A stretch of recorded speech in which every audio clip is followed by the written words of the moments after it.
Welcome back. More videos, more fun. This is probably the last one I'm going to make on the Psychology Today November through December magazine, even though the whole topic focus of the magazine was on perfectionism. The big article in it is actually on adversity, and I'm pretty excited to talk about it. And it's titled "The 9 Ways to Overcome Adversity" by Hera Estroff Moreno, and it's just that, talking about 9 ways to overcome adversity. And I thought diving into that could be interesting. So this might be a longer video. We will see as it goes on, but I thought this image that they're using is pretty funny. So you see this? It is a woman walking away. The ground's cracking. She's walking over it. Looks like some sort of flooding. Cars on fire. Volcanoes going off. Lightning causing a fire. A plane crashing into a house. A comet coming down. And she's walking out of it, right? The symbolism there, she's exiting adversity. And all that's well and good. But I'm curious, what the heck is this about? There's a crying child. Is she walking away? She's like actively like, no, I'm good. So, oh look, there's a bear over there too that's screaming. I don't know if she's running away from that, but like, what an empowering photo, except for that. Like, what are you doing? Even if that's not your kid, especially if it's your kid, like what? It's panicking. And she's like, I'm good, I'm walking, I'm beyond this. So hopefully, we get some good conversation with the article. Don't look up to this person, but we'll hopefully find some things to encourage ourselves to overcome some adversity. So anyway, the article talks about initially a psychiatrist named Dennis Charney and an experience that he went through of being shot 15 times in the chest and overcoming that survival because he lived through it. And he's got a book which I will look into more and potentially talk about on this channel called Resilience: The Science of Mastering Life's Greatest Challenges. And as I understand this, the way this is described, it's his life work has been working on resilience. And I'm under the assumption that the book was written before he was shot and had to overcome that experience, which is, it's poetic in some sense, horrible experience, but to study that and write about it and then be put to this very real test of it is, a horrible experience, but also a very beautiful thing of, nothing, if he can't use his own research to get through that, then that says a lot. So it's cool in that sense, horrible that it happened in general. Like with a lot of these, I want to read one paragraph here before kind of jumping in. It's essentially a prologue to this. And yeah, I'll read this. It gives a quick definition of resilience from the Latin, but I'm going to jump ahead of that. So resilient is to bounce back. It is the prevailing vision of how people overcome adversity. But it is, on the face of it, a lie. Steel bounces back. It returns to its previous form after a perturbance. People do not, cannot. People are invariably changed by experience. At the very least, neural connections are ruptured, rearranging lines of communication between control centers in the brain. People must redress the altered ways they are typically pushed to think and feel and behave so that they can continue to function, to be able to live in the new realities of their habitat. That is, after accepting those realities. What they, quote, go back to, if they are lucky, is a state of equilibrium, but it is a different one from before. We don't bounce back, we change. And resilience is not about becoming unchanged. It is how you move through adversity and come out on the other side. And typically that will look like coming out better and sharpened. I was just having a conversation with someone yesterday about this, of going through hard trials, and this video is coming out later. I'm referring to this most recent Wednesday night, of going through difficult times and trials, and how my experience of that is I don't want to do it, but I also want to. It's scary and exciting of, man, if I step up to the occasion, I'm going to come out of this better. But it also takes so much energy to rise to the occasion sometimes. And I wouldn't have it any other way, but also I don't want it. And this interesting balance of doing things that require resilience will push you, and they're hard. But if you didn't have them, there would be no development. Think about weightlifting or trying to run and increase your mile time or your distance. And even if you've done stretching or if you've done any type of, and I was going to say even music, but I'm going to talk about specifically pain-inducing activities. You will not get stronger without pain. You cannot run a faster mile until you've run the previous one panting and feeling exhausted and like your heart's going to explode and your lungs are going to pop. Same with lifting heavy weights. You will sit at that point where you're like, am I about to collapse with this weight on my shoulders? Maybe I'll get it, maybe I won't. And through that, you get stronger. Without resilience, you stay the same. And maybe in some cases, we can slowly develop over time. But resilience is that crucible that pushes you towards finer sharpening and deeper refinement. So I'm excited to talk more about this. We'll maybe have a couple more thoughts of random things throughout, but it's really just going through these 9 steps listed in this article. The first step listed here in Overcoming Adversity is to find a role model. The article describes the importance of a role model, and it points to something which I think is helpful, is that these role models don't actually have to be in our personal life. We don't have to have personal contact with them. It's always great when you can have that, but it's not required for this to work. But people that you can look up to, and especially people that you can look up to dealing with similar adversity as you are. It doesn't have to be the same thing, but when we can see that other people can make it through something, we get encouraged to do the same. If we can say, well, that person did it, why can't I do it? And I think that's fantastic, having role models. And I don't know, it feels kind of odd to say role models for adversity. So I would say more role models for resilience. People that we can look up to and say, like, they could do it. If they can do it, why can't I? Or I want to be more like them, and they're able to, so I'm able to. Another piece here that they don't talk about, but I will, is also the importance of, if you can't find that role model, then what a good opportunity for you to set that tone for someone else to have a role model. And that could even be a motivator for ourselves of, I can't find the role model for resilience, so why don't I look up to myself, do something that will make me proud to get through this. So step 1 would be, or item 1 would be, finding a role model. The second tip to overcoming adversity is to seek and to give social support. I appreciate the both sides of this, because all available research does show the importance of giving to others in so many different ways.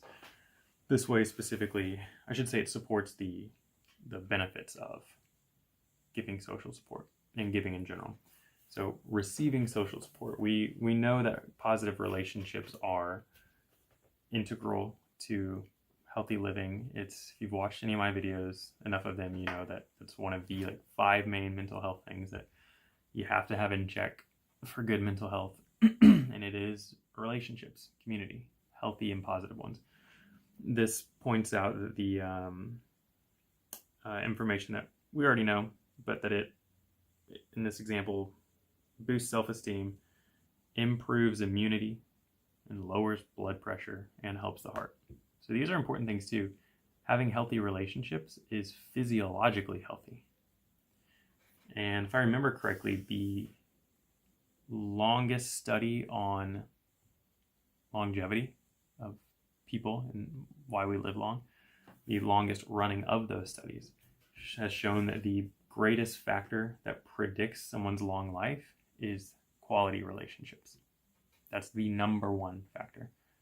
Do they have good and healthy relationships? If the answer is yes, their chances of living a long life are better. So giving and seeking that. So we do need to have relationships that we can rely on when we're going through adversity. So you'd ask yourself, if I was in a tough place, could I call on people? And if the answer is yes, you're going to have a higher chance of bouncing back. And I have people that I know personally who have had better experiences handling grief and trauma and pain because they've had people. And they've explicitly said so. These aren't guesses. And so the likelihood of it being more people is a higher chance because not everyone always is clear on that. But people who have directly told me, like, yes, having relationships either with me or with the communities that I'm a part of, family, church, friends, they've said that that was a key factor in getting through difficulties they were facing. And on the other side of that, it's giving. Those people who received social support, it is required that it was given to them. So that also means we can build our ability to be resilient by also helping others in their pain, by being present with them and supporting and helping when they are going through something in the same way that we would hope that we could be helped and supported in our situation. The third step, whatever's going on with my voice, the third step is to face your fears. So another thing that's been backed by research for a long time, but the ability to overcome something is correlated to your ability to face it in general. So it is good to face fears. And this is one of those things that, I mean, like the first two, role models, and this is probably going to be true for a lot of stuff, the more that you can practice this when you are not going through adversity, the more likely it is that you will be able to recall and utilize it when faced with adversity. So that's like, if you are ever in a fight and you have to fight someone, and in that moment you're like, oh, I should learn to fight. Too late. You missed the chance. It's good to train to fight so that you can fight. This isn't as dramatic because adversity is often prolonged period, and there are moments in there where you can work on it versus a fight is going to happen right then and there. But finding role models and mentors, finding community and people to be around, you have to build that up prior. Same with facing your fears. When going through adversity, it is important to directly face that. These fears don't typically go away on their own. So a lot of people don't face their fears and they push them down and hide from them. They rarely go away. We just ignore them. So it's important to get in the practice of facing these, because when you're in adversity, you're going to have to face it in that moment as well to get through it, versus running the risk of completely shutting down and not making it through. So face your fears. We know this is helpful. Exposure therapy is one of those. You might have heard of people doing rejection therapy, where they will go ask people out, or they'll just go talk to people. And the point is to be rejected, and great if you're not, but to go start conversations, or to, try to ask for low request items, like a coffee shop. It's like, is there any chance I could, or what are the odds that I could get an upgrade to a medium from a small? And like, you're doing things on purpose, knowing that you're likely going to be told no. And that's a form of therapy, is learning how to take a rejection. Same with fear. Doing something that's scary, and it doesn't mean like petrifying or dangerous. A scary thing could be what I just said. You're asking someone out. You're maybe going to risk telling a joke, even though not everyone's going to laugh at it. Or maybe for someone it is skydiving. This is different depending on where you're at, but doing things that are scary. And this can help reduce anxiety as well. And it can help with the stress during recovery if we're able to face fears. And it is so key to mental health, and it is deeply rooted in human psychology and deeply rooted in our narratives and our stories. You look at any good story over the last couple thousand years, and I mean like not recent ones. So we have modern examples for sure. But look at every like religious text, every old book, Iliad, Odyssey, all this stuff, the Aeneid, Shakespeare stuff. There's facing fears happening in that. It makes, for one, a good story, and two, it's part of character development. So this is, I think, a great point. And the author doesn't actually spend very much time on the topic here, but it's good. And one of the key points of that is addressing fears within a safe environment. So, it's one thing to stand up to a bully or to try to protect someone who's in danger, but that's actually kind of scary. And it's scary in the sense of safety too, not just what could happen, but like I might get hurt. So if we can test fear within safety, That's better. Think about if you're with a small child and they're at a petting zoo for the first time, and maybe some animals are scarier, they will often cling. But with your encouragement, if you're like, look, it's just, I was gonna say a goat, but they bite sometimes. That might not be the best example, but just like petting an animal or a chicken or something like that. All these animals can be violent. I'm using bad examples, but you teach them it's okay, and you'll be okay. Even if you get nipped, you'll be okay. And you do that by like reaching out and look, I'm going to touch the animal, you can touch it. And that kid, through a timid approach, might be willing to engage in that. That's scary for them, but it's scary in a safe environment because they trust the person who's directing them, and they overall trust the space that they're in. They're not fully dysregulated, but they might have activation almost certainly in their limbic system, and potentially a little bit popping up in the brainstem for fight or flight. And what we're teaching them is we can connect your prefrontal cortex, your logical state, with those two to say, you'll be okay. So face your fears as a way to prep for adversity. And then, of course, during the adversity, doing that usually in conjunction with safe people.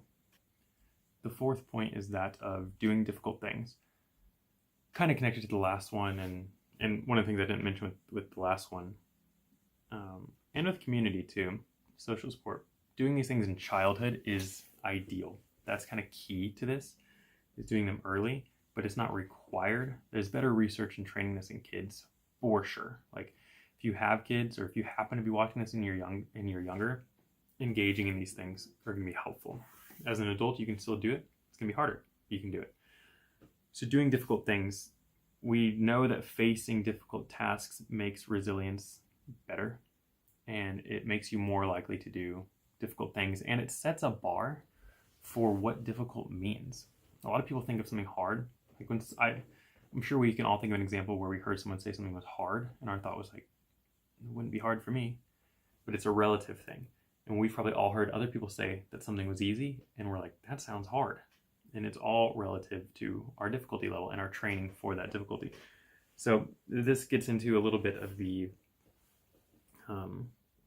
importance of creating hardship in children and ourselves, but finding that balance. You don't want to force your kids to do awful things, but you want to make some things hard for them. And again, this is make it hard within safety. And we've seen now very clearly that the coddling and the over safe parenting is backfired. It doesn't work. And we kind of knew that in a lot of ways. I think that was more pushed by just mainstream beliefs, but there's really never been research to show that you should be really soft on your kids. This was probably more of a response to very authoritarian style parenting. Which, now that I think about it, I think I said authoritarian parenting in a previous video instead of authoritative. So, whoops. Authoritarian is more of that like fear of God approach. Authoritative is more rule setting and requiring things of your kids. It's done with love though. And then you have the more passive approach, which creates pretty much no safety, and it teaches kids that the parents aren't going to put their foot down when it matters, which also translates to they won't protect me. And it also translates to I'm not going to respect you. You're putting yourself on equal ground as me. Why would I listen to you? So a lot of these kids, they're not very resilient when they grow up. They're often disrespectful of authority, and they often really distrust a lot of people around them. And when they do have some authoritative input, they're very fragile. They'll quit jobs, they'll break down and cry. They behave like children because that was a skill that needed to happen in childhood. So they might be mature in a lot of ways, but that part of them is still a child because it was never taught. So this is why being able to do difficult things really does matter. And again, in safety. Could be taking your kids to do, an outdoor hike where they might trip and scrape their knee on a rock. That's challenging for a kid. It might be doing some indoor rock climbing for them. It might be putting them in a sport that's kind of harder. It might be, honestly, even having them try new foods. Just like, this is difficult, but you can do it. Tying their shoes without you helping all the time. One of the things that I do a lot as a therapist with kids and teaching parents to do is don't step in to help. Your kids don't need your help as much as you think they do. If your child is struggling to tie their shoe, especially if they don't ask for help, don't step in and help. It's stressing their brain out in a helpful way. They're having to work through it. but it's healthy stress. They're learning how to do it. So especially if they're not asking for help, just be ready to help, but don't jump in. And then if they ask for help, let them sit in some stress for a minute. No, I think you can do it, but I'm right here. Try again. Try a little bit more. And, you can step in, but then don't tie the whole shoe. Just step in for the next step. Like, you can do it from here. And it requires a level of personal growth as the adult in healing, so that way you can identify what's happening in your kid better. So parents who haven't worked through their own stuff struggle with this more, their own emotional regulation struggles. And also paying attention to, my kid has passed from developmental stress to dysregulation. And then we step in and help. That's also why we don't want to give them such a huge challenge that they're going to fail and feel horrible about themselves. But we don't want to give them such an easy task that there's no growth. And so a lot of this does require adults to do the work that they need to do to be healthy. A lot of whom are not doing that, and a lot of whom didn't receive that, so now they're forced to take over the work in adulthood. So do difficult things to help with adversity, and it'll prepare you to handle adversity in adulthood, and it'll also make it so that certain things aren't considered adversity. You're like, this is fine. I'll bounce back. This thing happened, bummer. And you don't even look at it as adversity because you've developed a habit of handling difficult situations. The fifth step here is to loosen your grip on yourself, and essentially, well, as it sounds, loosening your grip on you. So it's coming at it from the approach of increasing your own well-being, befriending your mind, being comfortable with your relationship with yourself. So not living in this anxiety state, but living in this peace with yourself. So that would also include, can you be alone with yourself? Can you sit in silence? And building, loosening your grip on yourself. I think there's nothing wrong with that phrasing. I think for me, it makes more sense as considering, how can I have a better relationship with myself? One of the things that's interesting here, and I would like to do more research on this and maybe do another video on it, but he talks about a researcher doing, which actually, let me make sure I get the name right, because it might be, no, it is a different researcher, not the one who was shot, as I mentioned at the start of this. But that this researcher identified 4 major elements of resilience and specified that 2 are previously cited by many sources, the first 2, and the other 2 are 2 that he kind of put together through his research. But the four areas here, elements of resilience, would be connection to others and a sense of purpose. If you have connection with others and a sense of purpose, your resilience is going to be better. We talked about the connection with others before. We have not talked about the sense of purpose, but again, if you watch a lot of my videos and if you've had any experience with me in a therapeutic setting, values and purpose and belief are really high up on my list of things that we cover, because that's a deep-rooted sense of self, and those are important to making it through life and making it through tough situations. The second 2 that he mentioned that are more unique to his perspective are awareness and insight. And so the awareness, the insight, the sense of purpose, as well as the connection to others, all constitute what he calls the 4 pillars of well-being. Pillars of well-being. So if I can find some more research on that, I'd love to talk about that, because like the concepts of pillars of well-being, which I've talked about, the 5 that I talk about, which he pretty much addresses all of those in here to some extent. I don't use awareness and insight, but I utilize 5, and these are all, people like lists. They like the top 5, the 4 things you can do, the 8 things, like we like that kind of stuff.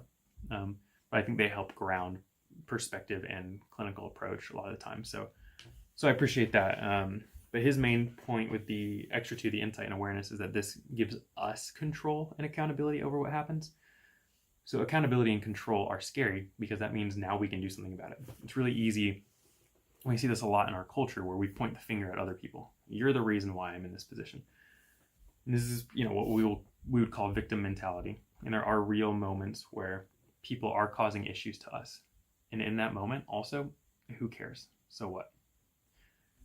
We should try to fix that. And when we see people around us in our community struggling, we should try to intervene and make things better. We should help our neighbor. We should when we go vote, try to vote for the betterment of our neighbors and ourselves, and do what we can to help people around us. And when something bad is happening to us, so what? What are you going to do to make it through it? Because you can't control that. I can't control if someone is being awful to me. I can control how I move through that. I can't control if I lose my job. Maybe I could control how I worked prior to that, but even if I did a fantastic job, I mean, how many people can you think of in the news or even in books and stories that we think, oh man, we lost a good one, or that person's a great person, why'd that happen to them? Sometimes life is just bad to you, and the way that you handle it, your resilience in the face of adversity, is what makes the difference of how you come out of that. The author continues a little bit more in this point number 5 on the importance of meditation, mindfulness activities, just doing things that you are focused in on your mind to bring it to peace and calm. And again, this is relationship with self and relationship with you, of connecting internally to bring peace to your mind. The research is there for meditation and mindfulness. Admittedly, there is research that shows some mindfulness can have a negative effect, actually. That's newer research too. But I have not seen that for meditation. And there is a difference. So being able to connect inwardly with your mind and your sense of self and practicing. We have, there are apps for this. Like Awake is one. What's the Headspace might be one as well. Abide. All these things. I think Awake is the one. The Sam Harris one. I think he's a psychiatrist, neuroscience. His is good. We have apps that are research backed. His is actually very research backed. That's probably a better one to do than some. But look into all these things. And you can always do these things yourself too. So yeah, I mean, we just developing this sense of self and loosening your grip on yourself. So the 6th category is dance. And that's how it's written. There's a little exclamation point. So with gusto, you dance. That's the piece for this. Physical activity is healthy. It's only good to be physically active. Yes, there's an upper limit, but your body is healthier to be physically active. Walking counts, stretching counts. You don't have to be a power lifter or an Olympian. Move your body, and dancing is something that we can do at all ages. Even sitting in your chair, you can move. Okay, that's a form of dance. There's not like a right way. We're not in a competition here. So it's a fun little category that he brings up. So it is a fun approach to it, but the main key is to get your body moving. Dance does it, and it's fun. But we know that exercising, the author points this out in the discussion here, but exercising, it improves memory, improves cognition, it releases healthy stress, which can compensate for psychosocial stress. So the stress release in exercise can actually benefit you and counteract the stress release in daily stressors. It's just overall healthy. Any exercise is good, moderate's better, and then we do have research on when and how to do vigorous exercise and receive positive side effects from that. So exercise, and that is true during adversity. Like, one thing that's easy to do when people are going through mental health stress is to drop things that are useful for them, and then we lean to stress. So this is why people might start eating crappy food, and they might start spending too much time on YouTube, or in more severe cases they're turning to pornography, or they're turning to alcohol or drugs and these vices, instead of relying on the things that we know help, that we have learned help. And they're going to things that we've learned are not helpful. So, it's important to remember to fall back on pillars of health and pillars of mental health during moments of distress and during moments of adversity. Point number 7, my favorite one, is search for meaning. I'm going to have to be restrained here because this is one of my big shticks as a therapist and as a person. So this video is shaping up to be, closer to 45 minutes long, but I could, if you gave me a microphone and said talk for 5 hours on meaning, you'd have to cut me off at 5 hours because I'd be still going. So, and one of the best books ever is quoted by, just in general, not just on meaning, personal bias / hopeful fact, is Man's Search for Meaning. This is a quote from the author of that book, Viktor Frankl. In some ways, suffering ceases to be suffering at the moment it finds a meaning. What does that mean? It means when what we are going through has purpose, it is not suffering anymore. It is a connection and deeper fulfillment of what we're meant to do and what we're here for. This is the book, Man's Search for Meaning. This is a newer copy that I have versus the older one. This little 16 million copies sold, over 16 million. And I think if you want to contribute to the world, you should go out and buy it and help get that sticker to say over 17 million copies sold. There's a list I've been working on that I'll probably talk about here at one point, that I work with a lot of students in the work that I do, and then fresh post-grads, and I've thought it'd be really helpful to have a book of required reading. I'm not going to make anyone read it, but of books that I think every clinician should read. And this is on there, and if it made sense, it'd be on there twice. Like, I would say start with this one and end with this one. It is, I think, the pivotal book on meaning and psychotherapy. It is about both topics. I couldn't endorse it enough. I don't know that you'll ever hear me endorse a book in this field as much as I will this one. So finding meaning is important. If you have meaning, you have resilience. And the example in the book is actually about the Holocaust. The author was in one of the concentration camps during World War II in the Holocaust. And he knows what he's talking about with the experiential side, and he was a psychiatrist before, during, and after that experience. He lived through it. He developed logotherapy, which is the therapy of meaning from the Greek logos, and it is pivotal to what this is talking about right here. And when he studied people who were in the camps and why some people didn't die and could power through, so I'm not talking about situations where they were being killed in the camps, but they were forced to do labor and even forced to do pointless labor just to make them suffer more.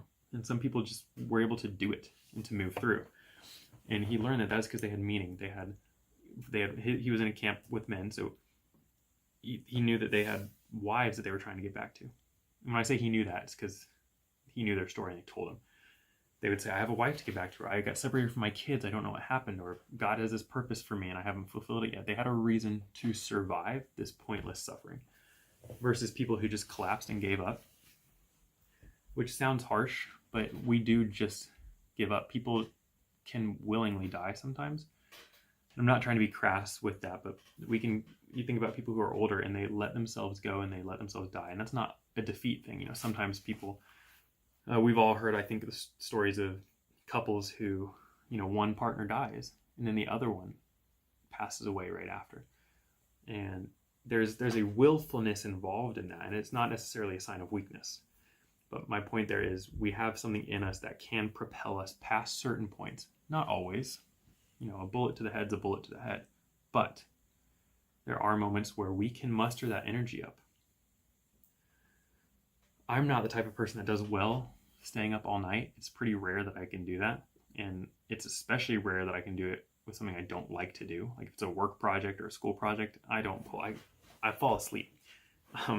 All my all-nighters in life have pretty much been related to video games or hanging out with friends, to be blunt about that. But the interesting thing is I'm capable of doing it, right? Like you're capable of powering through. Some surgeons are capable of doing 16-hour surgeries and doing them successfully. Why? Because it matters. And sometimes we can have things that matter that aren't important. Like for me in the past, to stay up all night and play a video game, that doesn't matter. But in that moment, I was in it, and it meant a lot to me in a joy way. And people who can stay up all night and work on work projects, matters to them. Does this make sense? So, which I shouldn't say that's not to say my work doesn't matter. That's to say sleep's important, and there's rarely times with my work that's required to be up late. So, I'm gonna pause there because I'm just gonna hijack this whole thing on accident. But finding meaning and searching for meaning, and it is cognitively taxing, but it is always better. It's always better. I'll die on that hill to pursue meaning and purpose in life. Point number 8 is that of flipping your mind.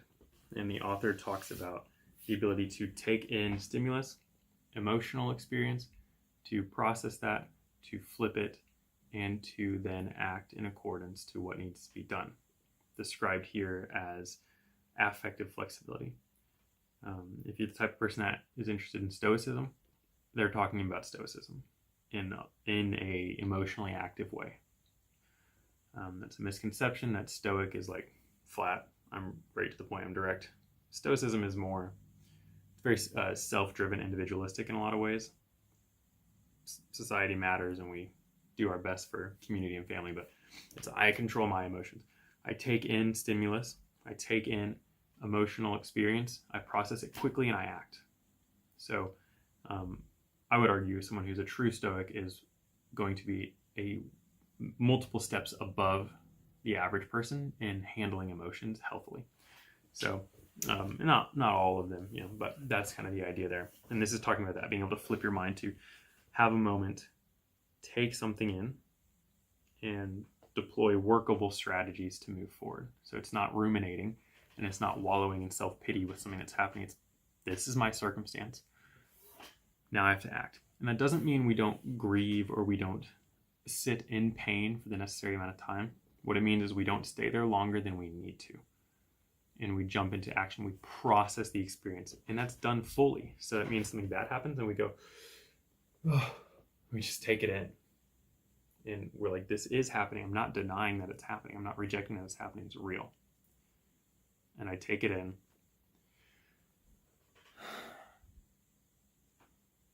And I move forward. I don't take longer than I need. But I also don't ignore it. So this point number 8 kind of wraps up in its description with being, again, that affective flexibility, but mental flexibility with that. And essentially utilizing cognitive exercises to take things in and reassess. Is there a different way I can look at this? Is there a different perspective? Can I attach my meaning, again, with suffering? Like, this sucks, but what does this mean for my ability to grow or to be ready for the next tough situation, or be available for family and friends, or to set myself up as a positive role model, to reassess, not a silver linings, like faking it and pretending it's a good experience, but asking, is there a perspective I'm not seeing about this? Because we're not smart. Like, we see our lens of life. So that question of what am I missing in this experience? What's my limited view helping me hide from? How can I look at this from a different perspective? And how can I attach this experience with meaning and make this adversity meaningful in some other way than just woe is me? The 9th and final point in this one was a curveball for me.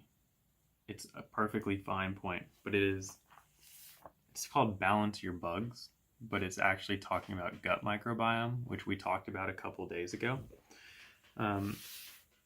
And the connection with resilience and your gut health. And there was a study done on 116 people, half of whom ranked high on a scale of resilience, and the other did not. It didn't say they ranked low, it just that they weren't high. And there was a difference in their gut health. And again, this is slightly outside my wheelhouse. I do research nutrition and look into it, but I wouldn't consider myself depth of an issue. But it is, to me, a really fascinating point to make. So the main thing he's talking about, and I'm going to keep this one light just because I don't want to speak outside my wheelhouse, but the importance of a healthy gut and your ability to be resilient and overall just be healthy. And so the points he makes, I'm going to read this straight from him. This isn't my recommendation. This is just from the researcher. So this article has an author, and then there's a researcher here, Arpana Gupta, that they're talking about from UCLA's Microbiome Center. And the recommendations of Dr. Gupta are to be eating foods that have good bacteria, that have probiotics, diverse in fiber and probiotics, omega fatty acids and antioxidants, being light on processed food, and trying to get at least 30 different fruits and vegetables in your diet per week.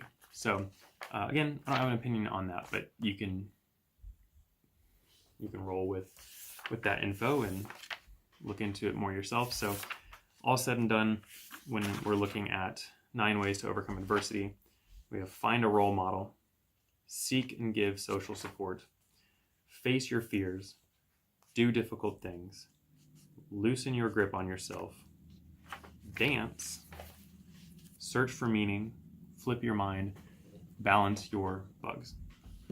So I hope this was informative and helpful. I did have a hiccup in the recording, so I'm going to try and splice it well. If for any reason this comes in 2 videos, I apologize. It's going to be one long video and one like 2-minute video. But hopefully you have no idea what I'm talking about because I figured out how to fix it. So thanks for listening to this longer one. I think adversity is a really big topic. Again, like with a lot of my videos, if you're interested in mental health services or have a question, reach out to me in the comments below or in the contact information in the description.